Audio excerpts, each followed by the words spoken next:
யாருக்கு மாலைகள் ஆவதென்று பூங்கொடிகள் பூக்கள் பூப்பதில்லை. யாருக்கு யார் சொந்தமாவதென்று தேவதைகள் வந்து சொல்வதில்லை. விதி என்ற காட்டிலே. மிஸ் முட்டக்கண்ணி சொல்லடி சொல்லடி, நீ சொல்ற டோனே சரியில்லை. ஆமா என்ன விஷயம்? லவ் ஃபெயிலியரா? லவ் ஃபெயிலியரா சிரிச்சுக்கிட்டா சொல்லுவாங்க. இங்க பாரு, இவ்வளோ நாள் வந்து நான் லவ் ஃபெயிலியரு, கார்த்திக் வந்து லவ் ஃபெயிலியர் இல்லை. ஆனால் இன்னைக்கு வந்து கார்த்திக் லவ் ஃபெயிலியரு, அந்த கார்த்திக் லவ் ஃபெயிலியரை நான் அவனோட எக்ஸ் லவ்வராக இருந்து இப்போ கரண்ட் லவ்வராக லவ் பண்ண போகிறதுனால நானும் லவ் ஃபெயிலியராக இருக்கலாம், அதனால அவனும் லவ் ஃபெயிலியராக இருக்கலாம். இதுக்கப்புறம் நான் உங்ககிட்ட கேள்வி கேட்டேன்னு வச்சுக்கோயேன், நீ இன்னைக்கு புதுசாக ஒரு செருப்பு போட்டு வந்திருக்கல, அந்த செருப்பலாடி. ஏய் பாத்தியா, புது செருப்பு நல்லா இருக்கா? இங்கே பாரு முட்டக்கண்ணி, எல்லாமே ஒரு அளவுக்கு தான், புரியுதா? எல்லாமே ஒரு அளவுக்கு தான். நேற்று ஏதோ சண்டை நடந்துச்சு, சரி பாவம் புள்ள வெக்ஸ் ஆகிருக்கும்னு நினச்சி ஆஃபீஸ் ஃபுல்லாக தேடினேன், ஆளை காணோம். எங்கே போனேன்? இல்லை யார்கிட்ட பர்மிஷன் சொல்லிட்டு போனேன்? அது பர்மிஷன் வந்து மேடம்க்கு மெசேஜ் போட்டு போனேன், எங்கே போனேன்லாம் சொல்ல முடியாது. ஏன் அப்படி? அதாண்டி லவ் ஃபெயிலியரு. ஜீப்பா கவிதா, நான் இன்னிலேருந்து கார்த்திகை ஃப்ரெஷ்ஷாக லவ் பண்ண போகிறேன்டி. இப்போ தானே லவ் ஃபெயிலியர்னு சொன்னேன். அது அவன் லவ் ஃபெயிலியரு. அப்போ நேற்று நான் லவ் ஃபெயிலியரு, இப்போ இன்னைக்கு அவன் லவ் ஃபெயிலியரு.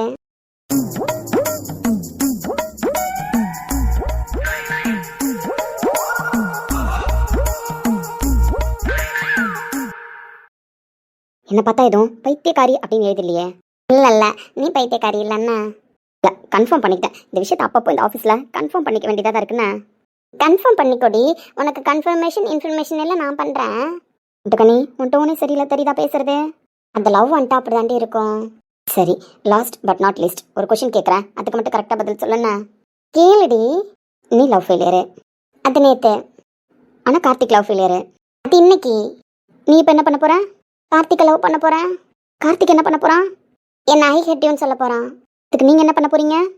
அவனை துரத்தி லவ் பண்ண போகிறேன். உன்னை சொல்லி குற்றமில்லை, என்னை சொல்லி குற்றமில்லை. அட்மின் செய்த கோலமாடி, அட்மின் செய்த குற்றமாடி, அட்மின் செய்த குற்றமாடி. ஆமா, இப்போ அவன் தானே லவ் ஃபெயிலியரு. அப்படி இருக்கும்பொழுது அவன் தானே பிளாக் ட்ரெஸ்ல வரணும். நீ எப்பவுமே பிளாக் ட்ரெஸ்ல வர மாட்டேன். இன்னைக்கு பிளாக் ட்ரெஸ்லாம் வந்திருக்க, ஆனால் நீ தான் இன்னைக்கு ஃப்ரெஷ்ஷாக லவ் பண்ண போறியே. அதுக்கு என்ன ஆன்சர் இருக்குன்னு சொல்லுங்களா கேட்போம். அது அவன் வந்து முன்னாடிலாம் நான் ஏதாவது ஒரு ட்ரெஸ் போட்டு வந்தேன் அப்படின்னா எனக்கு மேட்சாக போட்டிருக்கிறேன்னு சொல்லி அவன் எடுத்துகிட்டு வரால ஒரு பேக்கு, அந்த பேக்கில் இருக்கிற ட்ரெஸ்ஸை மாற்றிப்பான். ஏன் சில டைம் பர்மிஷன் போட்டு போய் எனக்கு மேட்சாக ட்ரெஸ் போட்டு வருவான். ஓ அதான் இப்போ எனக்கு தெரியும் அவன் இன்னைக்கு லவ் ஃபெயிலியர்னு சொல்லிட்டு சோக கீதம் பாடலனாலும் வரப்பா சுத்துறேன்னு சொல்லிட்டு என்ன வெறுப்பேத்துறேன்னு சொல்லிட்டு பிளாக் கலர் ட்ரெஸ்ல தான் வருவான். சரி அதான் முன்கூட்டியே அவனோட மனசை அறிஞ்சு, அவனோட மனசு தெரிஞ்சு, அவனோட மனசை புரிஞ்சு. போதும் ரொம்ப லென்த்தாக போதுன்னு போடி. அவன் மனசை நான் புரிஞ்சுக்கிட்டு பிளாக் ட்ரெஸ் போட்டு வந்திருக்கேன்னு தெரியுமா? நீ வேணா பாரு, அவன் பிளாக் கலர் ட்ரெஸ்ல தான் வருவான். பார்க்குறேன்னா பாருண்ணா. இனிமேல் இந்த பவி எப்படி லவ் பண்ணுறான்னு மட்டும் பாரு. ஆனால் உன் தங்கச்சி அந்த ரூமுக்கு போக அலோவ் பண்ண மாட்டா தெரியுமா? ரூல்ஸ் அண்ட் ரெகுலேஷன்லாம் கேள்விப்பட்டியா? இந்த பாதியிலே ஆஃபீஸ்லேருந்து ஓடிட்டியே. அவன் என்னடி எனக்கு பர்மிஷன் கொடுக்கறது? நான் எப்படி கார்த்திக் ரூமுக்கு போகிறேன்னு மட்டும் பாரு. அவன் எப்படிலாம் என்ன திட்டத்தனமாக லவ் பண்ணானோ, எப்படிலாம் அவன் வந்து என்கிட்ட ஐ லவ் யூ சொன்னானோ, அப்படிலாம் நான் அவன்கிட்ட எப்படி அப்ரோச் பண்ணுறேன்னு மட்டும் பாரு. ஏண்டி ப்ராஜெக்ட் நேற்று நல்ல முடியுது? ஏண்டி? இல்லை தெரிஞ்சுப்போ சொல்லு. இன்னொரு 1 வீக்ல. சரி 1 வீக் முடிஞ்சதுக்கப்புறம் நான் ஒரு 1 வீக் லீவ் என்ன? ஏண்டி? இப்போ ப்ராஜெக்ட் பிஸிலியாச்சும் நீ கொஞ்சம் கம்மியாக லவ் பண்ணுவேன், அதுக்கே என் உசுரை தான் வாங்க போகிற, அது வேற. பட் இருந்தாலும் ப்ராஜெக்ட் முடிஞ்சதுக்கப்புறம் கொஞ்சம் ஃப்ரீயாக இருப்போமா, அப்போ நீ ஃபுல் டைமாக நான் டிஸ்டர்ப் பண்ணுவேன். அதனால் அந்த ஒரு 1 வீக் லீவ் போட்டுடலான் இருக்கேன். அப்படிலாம் சொல்லக்கூடாதுடி, நீ என் ஃப்ரெண்டு இல்லை. ஃப்ரெண்டுனா சாவறதுக்கு நீ சாவடிக்கிறதுக்கு நான் தான் கிடச்சனா? எடி கார்த்திக்கு ஹெல்ப் பண்ணலடி, அதான் ஹெல்ப் பண்ணி அவன் தான் வந்து லவ்னு சொன்னால முட்டக்கண்ணி. அப்போ ஓகே சொல்லிட்டு போய் தொலைக்க வேண்டியது நான் ஏன்? அது என்ன அவனை எல்லாத்தையும் சொல்லி கஷ்டப்படுத்தி பிரித்து விட்டுட்டு திரும்ப நான் ஃபர்ஸ்ட்லேருந்து லவ் பண்ணுறேன், எனக்கு ஹெல்ப் பண்ண அப்படின்னா யார் உங்கள்கிட்ட மாட்டிட்டு சாவறது? ஆண்டி இப்படிலாம் சொல்கிறேன்.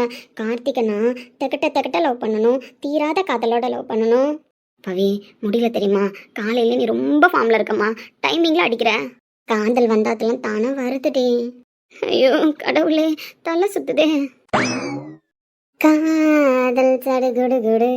ஏய் பவித்ரா, காதல் சடுகுடு குடு கண்ணே தொடு தொடு. ஏய் கூப்பிடுறது கேக்குதா கேட்கலையா? அலையே சிற்றலையே கரை வந்து வந்து போகும் மலையே என்னை தொடுவாய் மெதுவாய் படர்வாய் என்ற நுரையாய் கரையும் மலையே. முட்டக்கண்ணி ஃபுல் ஃபார்ம்ல இருக்கா போலயே. இந்த மஞ்ச மண்டை என்ன ஆக போகுதுன்னு தெரியலையா? தொலைவில் பார்த்தால் ஆமாம் என்கின்றாய். ஏய் இங்க பாரு கவிதா, உனக்கு கேக்குதா? மேடம் ப்ளீஸ், என் பேர் ஏ கவிதா கிடையாது, எஸ் கவிதா. இந்த ஏ அப்படின்னு கூப்பிடுறது, ஓய் அப்படின்னு கூப்பிடுறது இதெல்லாம் வேணாம் மேடம். அவள் சும்மாவே செய்யலாம்னு முடிவு பண்ணிட்டா, நான்லாம் முடிவு பண்ணலனாலே செய்வேன். அப்புறம் உங்களோட விருப்பம்.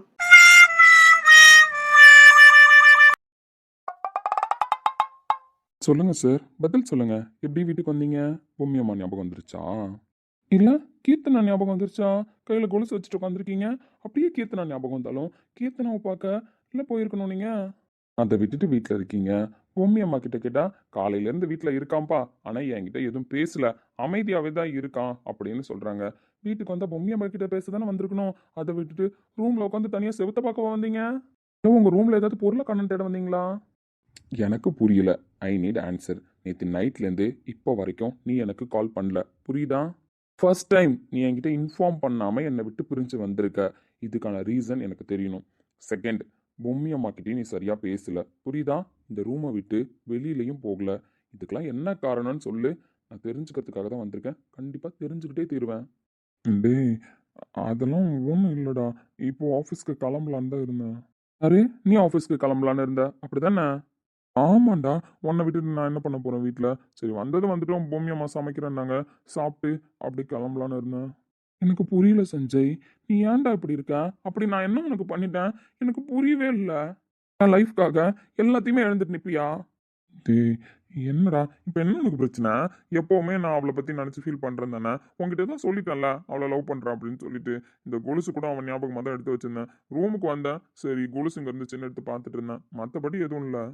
இங்கே பாரு சஞ்சய், உனக்கு பொய் சொல்ல தெரியாது. அதுவும் என்கிட்ட உனக்கு பொய் சொல்ல வராது. அப்படி இருக்கிறப்ப தேவையில்லாமல் ட்ரை பண்ணாத சொல்லிட்டேன். உன் கண்ணு சொல்லுது சஞ்சய், நீ எதையும் மறைக்கிறேன்னு. அப்படிலாம் இல்லை சாமி, ஒன்றும் இல்லை. நான் ஜஸ்ட் வீட்டுக்கு வரணும்னு ஆசைப்பட்டேன், வந்தேன். எஸ்டர்டே நைட்டு நீ வர்றதுக்கும் டைம் ஆயிடுச்சுல. ஸோ அதனால தான் வீட்டுக்கு போனால் கேட்பாங்க, என்னடா நீ தனியாக வந்திருக்கன்னு சொல்லிட்டு. அதனால தான் அங்கே போகாமல் இங்கே வந்துட்டேன். வேற எதுவும் ரீசன் இல்லை சாமி. எனக்கு என் சஞ்சயோட ஒரு மூமெண்ட்டுக்கு அசைவு தெரியும், புரியுதா? எப்படி என் சஞ்சய்க்கு என்னோட மூமெண்ட் எல்லாத்தையும் நோட் பண்ண தெரியுதோ, அதே மாதிரி தான் ரோஹித்துக்கும் சஞ்சயோட மூமெண்ட் எல்லாத்தையும் நோட் பண்ண தெரியும். அதுக்கு என்ன அர்த்தம்னு தெரியும். இல்லை, ஆஃபீஸில் சிசிடிவி செக் பண்ணிட்டேன். கீர்த்தனா உன் கூட பேச வந்தது, ரிட்டர்ன் வெளியே வரும்போது அவள் அழுதுகிட்டே வந்தது. அழுகனா என்னன்னே தெரியாத பொண்ணு அழுதுட்டு வந்திருக்கா அப்படின்னா பிரச்சனை பெருசு தானே. ஏய், அது ஒன்றும் இல்லை மச்சான், சும்மா அவ சின்ன பொண்ணு, ஏதோ பயத்தில் உளறா. நீ வேற எதை பெருசு பண்ற? ஓ, அவ சின்ன பொண்ணு பயத்தில் உளறனா. ஆனால் அவ சொன்ன சின்ன விஷயத்த நீங்கள் பெருசாக எடுத்துக்காம தான் இப்படி வீட்டில் வந்து கொலுசை கையில் வச்சுட்டு உட்காந்துருக்கீங்க, அப்படிதானே? எப்பட்றா எப்பட்றா பெருசு பண்ணாமல் இருப்பேன்? எனக்காக உன் போலீஸ் வேலையை தூக்கி போட்டடா. அந்த வேலையில எவ்வளோ இஷ்டப்பட்டு போய் உக்காந்த, எவ்வளோ ஆசையாக போய் உக்காந்தன்னு எனக்கு தெரியும்டா. சொல்லு பார்க்கும், அந்த வேலையை நீ தூக்கி போட்டப்பவே உன் ரோஹித் அந்த இடத்துட்டே உடஞ்சு போயிட்டான். லைஃப்ல நடந்த ஒரு ஆக்சிடென்ட்டுக்காக உன் வேலையை தூக்கி போட்டுட்டு என் கூட இருந்த. அதுக்கப்புறமும் என் விஷயம் உன்னை சும்மா விடலையடா. ஜாதகம், கண்ணை கட்டி நடந்த கல்யாணம், அதுக்கப்புறம் இப்போ வரைக்கும் என் விஷயம் எல்லாமே உன்னை பாடாப்படுத்திட்டு தான் இருக்கு.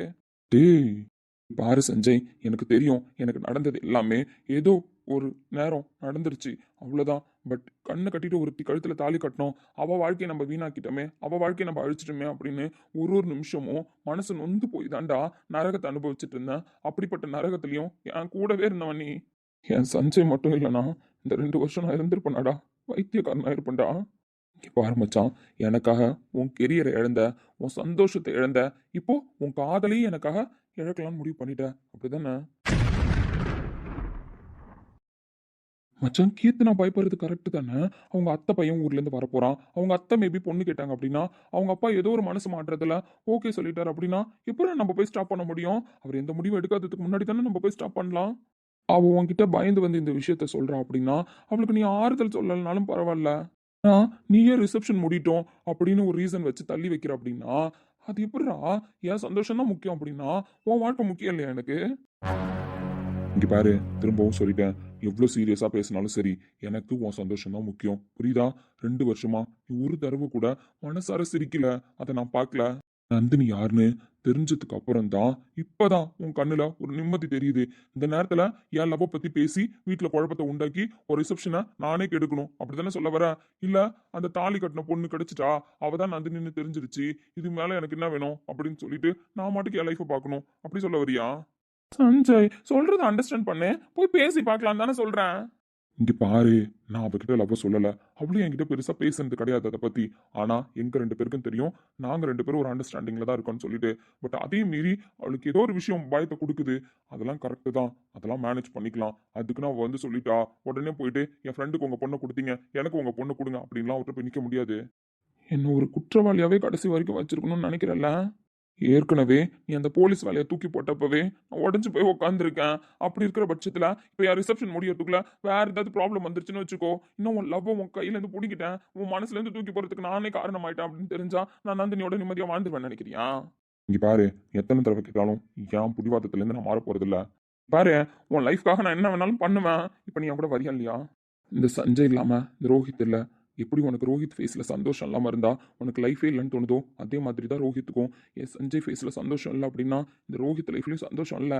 என் சந்தோஷத்தில் உன்னோட தியாகம் மட்டும் இருக்கக்கூடாது, புரியுதா?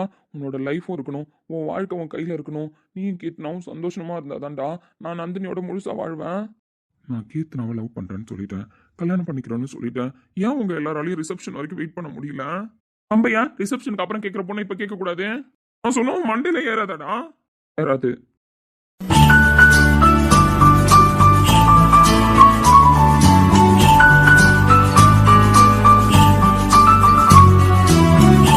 கூடவா வர முடியாது? ஆடான்னு சொன்னேன். வரமாட்டேன் வரமாட்டேன் வரமாட்டேன், நான் போயிடுவேன் சஞ்சய். போ சஞ்சய், போடான்னு சொன்னேன். என்னை நானே பார்த்துக் கொள்ள கிடைத்தாயே நீயும் இங்கே, அதனாலே தானோ உன்மேல் தனி பாசம். உனக்குள்ளே என்னை நீயும் அடை காக்கும் அன்பை பார்த்து. ரோஹித், என்ன அழுவுற? டேய் என்னடா? மா, சஞ்சய் சார் ரூம் எங்க இருக்கு? அந்த சைடுமா. வாங்க நந்தினி, உங்களை கூப்பிட்டு தான் வந்தானா? ஆமாம் சார், என்னை கூப்பிட்டு தான் வந்தாரு, பொம்மி அம்மா கிட்ட காமிக்கணும்னு. சொல்லிக்கிட்டே இருந்தான் கூப்பிட்டு வரணும்னு சொல்லிட்டு. பட் சர்ப்ரைஸாக வந்திருக்கான், என்கிட்ட இன்ஃபார்மே பண்ணல. அம்மா அப்பாவெல்லாம் பார்த்தீங்களா? பார்த்தேன் சார், எல்லாரும் நல்லா பேசுகிறாங்க. ஆமாம், இந்த வீட்டில் நான் பையனா அவன் பையனானே தெரியாது. என்ன கூட ஒரு செகண்ட் விட்டு கொடுத்துருவாங்க, அவனை விட்டு தர மாட்டாங்க. அதுவும் எங்கள் அம்மாலாம் நான் வீட்டில் இருந்து அவன் என் கூட இருந்துட்டான்னு வச்சுக்கோங்களேன், நான் இருக்கிறதே மறந்துடுவாங்க. ரோஹித் ரோஹித்னு அவன் பின்னாடி தான் சுற்றிட்டு இருப்பாங்க. அவனுக்கு என்ன வேணுமோ அதை தான் செய்வாங்க. ஒரு 5 நிமிஷம் பேசுறதுலே அதெல்லாம் தெரிஞ்சிச்சு சார், ரோஹித் சார் மேலே எவ்வளோ பாசம் வச்சுருக்காங்கன்னு. ஆமாம். அப்புறம் சஞ்சய் சார் என்ன ஆஃபீஸ்க்கு வரல இன்னைக்கு? அது நைட்டு ரோஹித் வர டைம் ஆகிடுச்சா, ஸோ வீட்டுக்கு போனால் ரோஹித்தை காணோம், என்னடா நீ மட்டும் வந்திருக்கான்னு கேட்பாங்க. சரி அதான் அப்படியே இங்கே வந்துட்டேன். உண்மையம்மாவையும் பார்த்து ரொம்ப நாள் ஆச்சு, ரோஹித் கூடவே தானே இருக்கேன், அதனால தான் இங்கே வந்து ஒரு அட்டண்டன்ஸ் போடலான்னு. அதெல்லாம் சரிதான் சார், ஆனால் ரோஹித் சாருக்கு கால் கூட பண்ணலையே நீங்கள்? அது ஃபோன் நைட்டு சுவிட்ச் ஆஃப் ஆச்சு, அதுக்கப்புறம் சார்ஜ் போடல, அதனால கால் பண்ணாமல் இருந்தேன். இப்போது சார்ஜ்லாம் போட்டுட்டு ஆஃபீஸ் கிளம்பலான்னு தான் இருந்தேன், நீங்களே வந்துட்டீங்க. சார், உங்கள் ஃப்ரெண்டுக்கு மட்டும் இல்லை, எனக்கும் உங்கள் கூட பேசி பழகினதுல இந்த கொஞ்ச நாளாக நீங்கள் எப்போ எப்படி இருப்பீங்க அதெல்லாம் தெரியும் சார், அதனால நீங்கள் மறைக்க வேணாம். புரியலம்மா? ஏன் சார், கௌதம் சார் யாருன்னு கண்டுபிடிச்சிட்டியான்னு என்கிட்ட வந்து கேட்டீங்க, ஞாபகம் இருக்கா? நந்தினி, அன்னைக்கு அவனை தெரியும்னு பேசுனீங்கல்ல, ஸோ அதனால தான் எப்படி கண்டுபிடிச்சிங்க அப்படின்னு கேட்டேன். கரெக்டு தான் சார், அன்றைக்கி கேட்டிங்க, நான் ஆன்சர் கிளாரிஃபிகேஷனாக உங்களுக்கு கொடுத்தேன். அதுக்கப்புறம் கார்த்திக் சார் எப்படி கண்டுபிடிச்சேன் அப்படின்லாம் நிறைய கேட்டிங்க. இலக்கியா மேமோட கேரக்டரை பற்றி கேட்டிங்க, நானும் உங்களுக்கு எக்ஸ்பிளைன் பண்ணேன். அதுக்கு நீங்கள் என்ன சொன்னீங்க? எல்லாரை பற்றி இவ்வளோ அழகாக தெரிஞ்சு வச்சிருக்கியம்மா, பரவாயில்ல அப்படின்னு சொன்னீங்க. ஆமாம் நந்தினி, ரோஹித் பெருசாக உங்ககிட்ட எதுவும் ஷேர் பண்ணது கிடையாது, ஸோ ஆஃபீஸ் டீட்டெயில்ஸை பற்றி யாருமே சொன்னது கிடையாது. அப்படி இருக்கிற பட்சத்தில் ஆஃபீஸ்க்குள்ளே இருந்துக்கிட்டு இவ்வளோ பேரை பற்றி டீட்டெயில்ஸ் தெரிஞ்சு வச்சிருக்கீங்களே அப்படின்னு சொல்லிட்டு ஆச்சரியமாக தான் இருந்துச்சு, அதனால தான் அன்னைக்கு கேட்டேன். கரெக்டு தான் சார், ஆஃபீஸ்க்கு நான் புதுசு, ஆஃபீஸில் இருக்கிறவங்களை பற்றி எனக்கு தெரியாது. அப்படி இருக்கிற பட்சத்திலே என் கண்ணுக்கு தெரிஞ்ச ஒரு சில விஷயத்தை மட்டும் வச்சு நான் இவங்களாம் யார், இவங்களாம் எதுக்குள்ளே வந்திருக்காங்க அப்படின்றத ஓரளவு புரிஞ்சுக்கிட்டு உங்களுக்கு கரெக்டாக தானே பதில் சொன்னேன். ஆமாம்மா, தப்பு சொல்லலையே, இப்போ எதுக்கு அதை கேட்குறீங்க? இல்லை சார், ஆஃபீஸ் எனக்கு புதுசு, அப்படி இருக்கிற பட்சத்தில் என்னை சுற்றி இருக்கிற எல்லா மனுஷங்களையும் ஐடென்டிஃபை பண்ணி தான் வச்சுருக்கேன். ஸோ என் வீடு சார், என் வீட்டில் இருக்கிற என்னோட அம்மா அப்பா பாட்டி, அதையும் தாண்டி எங்கள் அப்பா அம்மா இருக்கலாம், பட் எல்லாத்துக்கும் என்னையே தேடுறவ தான் என் தங்கச்சி. எது வேணுனாலும் என்கிட்ட தான் கேட்பா, எது வேணான்னாலும் என்கிட்ட தான் சொல்லுவா. சின்ன வயசுலேருந்து எல்லாமே ஆசைப்படுவா, அப்பா கிட்ட சொல்லுவா. அதுக்கப்புறம் நான் வளர்ந்த ஆளானதுக்கப்புறம் என்கிட்ட அவள் வாயை திறந்து எந்த விஷயமுமே கேட்கக்கூடாது. அவளுக்கு என்ன வேணும் வேணான்றதை நான் புரிஞ்சுக்கிட்டு அவளுக்கு இந்த டைமில் இது வேணும், இந்த டைமில் இது ஆசைப்படுவா அப்படின்னு செஞ்சுட்டு தான் சார் இருக்கேன். அப்படிப்பட்ட தங்கச்சி மனசில் என்ன இருக்குன்னு நான் தெரிஞ்சுக்காமல சார் இருந்திருப்பேன். நந்தினி,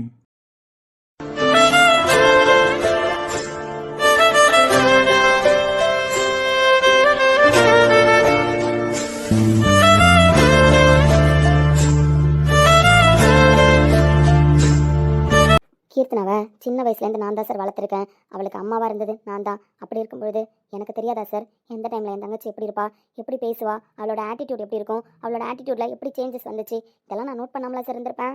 அதுவும் 10 நாள் நீங்கள் எங்கள் வீட்டில் இருந்திருக்கீங்க. அப்படி இருக்கும்பொழுது அந்த 10 நாளில் என் தங்கச்சி எப்படி இருந்தான்னு நான் ஐடென்டிஃபை பண்ணாமலா இருந்திருப்பேன்னு நினைக்கிறீங்க, இல்லை நோட் பண்ணாமல் இருந்திருப்பேன்னு நினைக்கிறீங்களா?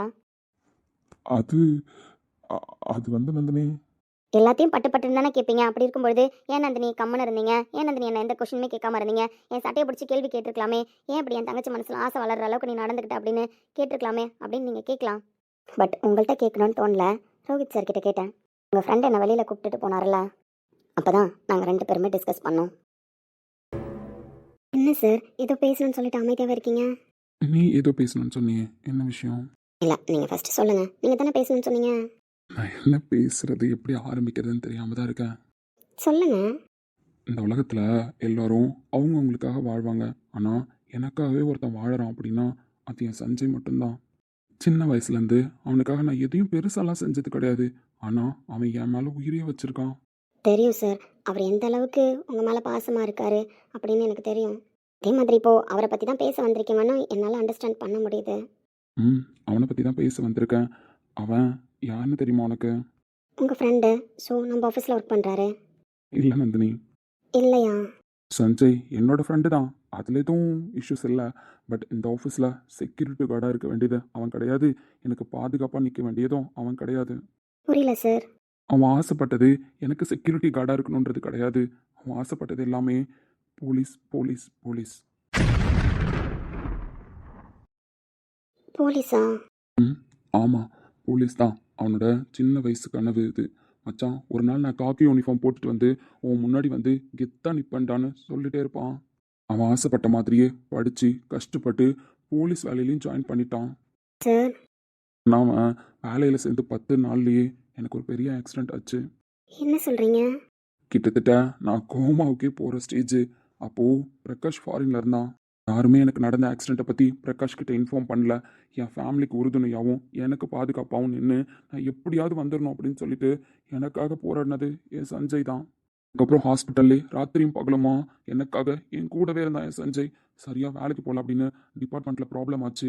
அப்போது அவன்கிட்ட 2 சாய்ஸ் தான் இருந்துச்சு. ஒன்று அவனோட கெரியர், இன்னொன்று நான். சார் உண்மையாவா? எனக்காக என் சஞ்சய் அவன் ஆசைப்பட்டு போட்ட போலீஸ் யூனிஃபார்மை கழட்டி போட்டான். இது வரைக்கும் என் ஃபேஸில் சந்தோஷம் இருக்கணும் அப்படின்னு சொல்லிட்டு எனக்காகவே எல்லாத்தையும் பண்ணிகிட்டு இருக்கான்.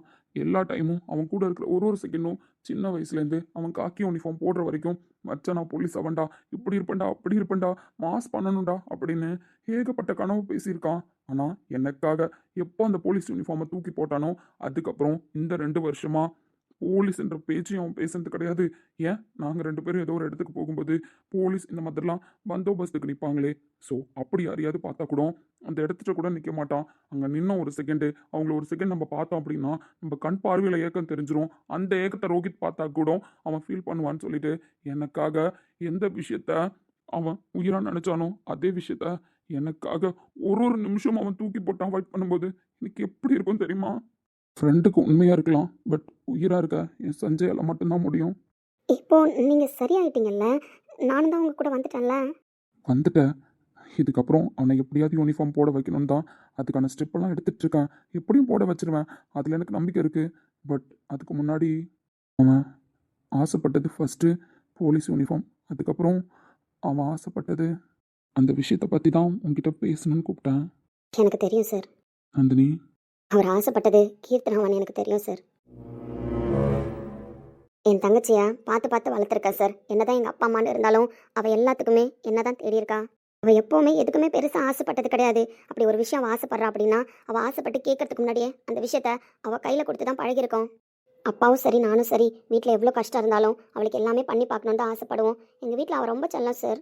துருன்னு பேசிக்கிட்டு துருன்னு எல்லாரையும் சந்தோஷமாக பார்த்துக்கிட்டு நாங்களாம் சந்தோஷமாக இருக்கணுன்றதுக்காக எல்லாமே பண்ணுவா சார். அப்படி என் தங்கச்சியை எல்லா விஷயத்துலையும் நான் நோட் பண்ணி பார்த்துட்டு தான் சார் இருப்பேன். அப்படிதான் இந்த 10 நாளில் அவள் சஞ்சய் சார் கிட்ட பேசும்போது அவள் கண்ணில் ஒரு மாற்றத்தை பார்த்தேன். அவங்க 2 பேருக்கு இடையில ஒரு சைலண்ட்டான லவ் இருக்கணும் புரிஞ்சுக்கிட்டேன். ஹே, உண்மையாகவே உனக்கு தெரியுமா?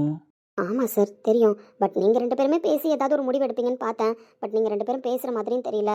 என்னதான் சஞ்சய் சார் கீர்த்தனா கிட்ட பேசினாலும் கீர்த்தனா ஓவர் அட்வான்டேஜாக பேசி கூட ஒரு சில டைம் பார்த்தேன். பட் அது எதுக்குமே அவருக்கு காதும் கொடுக்கல மனசையும் கொடுக்கல. இப்போ ஏன் பேச வந்திருக்கான் அப்படின்னா, ரிசப்ஷன் விஷயமா ஊரில் எல்லாருக்கும் கால் பண்ணி சொல்லும்பொழுது அத்தைக்கிட்ட பேசினாரு. அத்தை பையன் எல்லாரும் வராங்க அப்படின்னு சொன்ன உடனே கீர்த்தனாவோட ஃபேஸே மாறிடுச்சு. அப்பா ஒரு வேளை அத்தை பையனுக்கு அவளை கொடுக்க முடிவு பண்ணிடுவாரோ அப்படின்னு ஒரு மாதிரி ஃபீல் பண்ணான். இந்த கஷ்டத்தை என்னால் உணர முடிஞ்சிச்சு. ஹே, உங்கள் அத்தை பையன்லாம் வராங்க அப்படின்னா ஏற்கனவே ஒன்று பொண்ணு கேட்டானே அந்த அத்தை பையன் தானே? ஆமாம் சார், என்னையே கல்யாணம் பண்ணி வைக்க முடியலன்னு அவங்க நினச்சிட்டு தான் இருந்தாங்க. அதுக்கப்புறம் இப்போது எனக்கு வசதியாக ஒரு வாழ்க்கை அமைய போகுது, அதுவும் என் கழுத்தில் தாலி கட்டின பையனை கிடச்சிட்டான் அப்படின்றதெல்லாம் எங்கள் அத்தையால் ஏற்றுக்க முடியாது சார். அப்படி இருக்கிற பட்சத்தில் கீர்த்தனாவை எப்படியும் கல்யாணம் பண்ணி கூப்பிட்டு போகணுன்னு தான் நினைப்பாங்க. எங்கள் அப்பா என்னதான் எங்கள் அத்தை மேலே கோவம் இருந்தாலும் ஒரு விதத்தில் எங்கள் அப்பாவுக்கு எங்கள் அத்தை மேலே பாசம்லாம் இருக்குது. அதனால ஒரு வேளை அவங்க கேட்டாங்க அப்படின்னா அப்பா ஏதாவது பதில் சொல்லுவாரோன்னு பயந்துட்டே இருக்கா. நந்தினி, நீ சொல்கிறதெல்லாம் பார்த்தா எனக்கே பயமாக இருக்குது தெரியுமா? என் ஃப்ரெண்டு எனக்காக 2 வருஷமாக எல்லாத்தையும் தூக்கி போட்டுட்டான். அவனோட சிரிப்பு சந்தோஷம் எல்லாத்தையும் தொலைச்சிட்டான். இப்போ எனக்காக தான் வெயிட் பண்ணுறான். என்ன நந்தினி பண்ணுறது? நீ தான் இதுக்கு ஏதாவது சொல்யூஷன் சொல்லணும். இந்த சஞ்சய் கண்ணில் நான் சந்தோஷத்தை பார்க்கணும். அவன் ஆசைப்பட்ட கீர்த்தனாவை அவன் கையில் கொடுக்கணும். உனக்கே யோசிக்க தோணுதில்ல? சஞ்சய் பற்றி உனக்கு வேறு ஏதாவது ஒப்பீனியன் இருக்கா? சார் நீங்கள் வேற என்ன இப்படிலாம் பேசுகிறீங்க? என் தங்கச்சிக்கு சஞ்சய் சாரை விட ஒரு நல்ல மாப்பிள்ளலாம் கிடைக்கவே மாட்டார். அப்புறம் என்ன நந்தினி, உனக்கே தெரியுதுல்ல, உங்கள் அப்பாவுக்கும் சஞ்சய் கேரக்டரை பற்றி தெரிஞ்சிருக்கும். பேசி பார்க்கலாமா? பேசலாம் சார், எதுவும் பிரச்சனை இல்லை. அதான் உங்கள்கிட்ட பேசிட்டு என்னென்னு முடிவெடுக்கலான்னு நானும் கேட்குறேன். இப்போ நான் அந்த பைத்தியக்காரன் ரிசப்ஷன் முடியட்டும், ரிசப்ஷன் வரைக்கும் வெயிட் பண்ணலாம், ரிசப்ஷனுக்கு முன்னாடி போய் பேசினா உங்கள் அப்பா உடஞ்சிருவாருன்னு யோசிக்கிறான். சஞ்சய் சார் உங்களுக்காக எவ்வளோ பெரிய விஷயம் சார். அவரோட ஆம்பிஷனை தூக்கி போட்டிருக்காரு. இப்போது ரிசப்ஷன் வரைக்கும் வெயிட் பண்ணலான்னு சொல்கிறது கரெக்டு தான். பட் ரிசப்ஷனுக்குள்ளே எங்கள் அப்பா மைண்ட் ஏதாவது பிரெயின் வாஷ் பண்ணிவிடுவாங்களோன்னு எனக்கு கூட பயம் இருக்குது சார். ஏற்கனவே உங்களுக்காக நிறைய விஷயத்தை இழந்துட்டாரு. அப்படி இருக்கும் பொழுது கீர்த்தனாவை அவர் கூட சேர்த்து வைக்கிறது தான் சார் கரெக்டாக இருக்கும். எனக்கும் அதுதான் கரெக்டுன்னு தோணுது. ப்ளீஸ் நந்தினி, நான் உங்கள் அப்பா கிட்ட வந்து பேசுகிறேன், இல்லை சஞ்சயோட அப்பா அம்மாவை கூட கூப்பிட்டுட்டு வந்து பேசுகிறேன். நீயும் உங்கள் அப்பா கிட்ட பேசுறியா? நம்மளுக்காக நீ பேசல, பட் என் சஞ்சய்க்காக நீ பேசுவியா? என் சஞ்சய் பாவம் நந்தினி, எல்லாத்தையுமே எனக்காக எழுந்துட்டான். அப்படி இருக்கும்பொழுது உன்னோட லவ்வை அவன் கையில் கொடுக்கணும், அவனோட கீர்த்தனாவை அவன் கையில் கொடுக்கணும். ப்ளீஸ் எனக்காக உங்கள் அப்பா கிட்ட பேசுவியா? ஏன் சார், நம்ம 2 பேரும் லைஃப் இப்படி இருந்துச்சு. ஸோ எங்கள் அப்பா ஒத்துக்க மாட்டாருன்றதெல்லாம் ஒரு கட்டத்துக்கு மேலே ரொம்ப பிரச்சனையாக போச்சு. அப்போ கூட என்கிட்ட வந்து நம்மளுக்காக பேசு, எனக்காக பேசு நீங்கள் கேட்டதில்லையே சார். என் லைஃப்னு வரும்பொழுது உங்கள் அப்பா எடுக்கிற முடிவே எந்த முடிவாக இருந்தாலும் இருக்கட்டும் தான் தோணுச்சு. பட் சஞ்சய் லைஃப்பில் அப்படி இருக்க தோணல. எப்படியாவது அவருக்கு பேசி புரிய வச்சு கீர்த்தனாவை அவன் கூட சேர்த்து வைக்கணும்னு தான் தோணுது. என் சஞ்சயோட சிரிப்பை நான் லைஃப் லாங் பார்த்துட்டே இருக்கணும். அவன் லைஃப் லாங் சந்தோஷமாக இருக்கணும் அப்படின்னா அவனோட கீர்த்தனா அவன் கூட இருக்கணும். எப்படியாவது உங்கள் அப்பா கிட்ட பேசுறியா? என் சஞ்சயோட மொத்த சந்தோஷத்தையும் அவன்கிட்ட கொடுக்கறதுக்கு எனக்கு ஹெல்ப் பண்ணுவியா?